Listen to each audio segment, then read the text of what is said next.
So, a lot of things are happening both within the United States and outside of the US that eventually are going to lead to the War of 1812. Um, in the north coast of Africa, right, we have what we refer to as Barbary pirates who commonly would attack U.S. merchant ships and take the crews hostage and ask ransom for them from the United States in order to gain money. You also had France and Britain who were at war, right? You had Napoleon who was attacking all of Europe, and so Britain was the major rival there because it was the strongest power.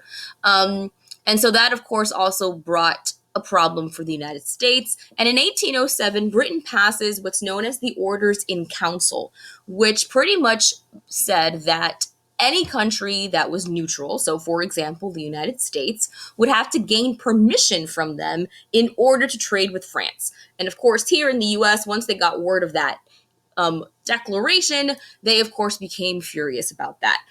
Because that would mean that US ships would have to port in Britain before going anywhere else to gain that permission to pay a tax and then continue to trade with France if they wanted to. Now, the Orders in Council really didn't last for very long, but the fact that they even considered passing it was enough to already infuriate the Americans. Now, in addition to that, you also had these impressments that were happening, right? British ships were getting sailors from our U.S. ships and forcing them to join the British military in the war.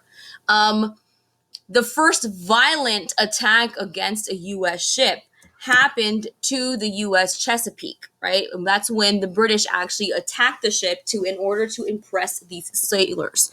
And that was pretty much the last straw. And after that, we had the passing of the Embargo Act of 1807, which pretty much then shut off trading with everybody in the world. This really was not a great act in the fact that it hurt our economy tremendously because now we shut off trading with everyone. The point of the act was possibly to hurt Britain and France, but it really didn't do anything to them. We're the ones who suffered economically. And Jefferson really lost a lot of popularity after the Embargo Act of 1807. And so come the next election, Jefferson ended his term, was not reelected, and James Madison became the new president afterwards because of that.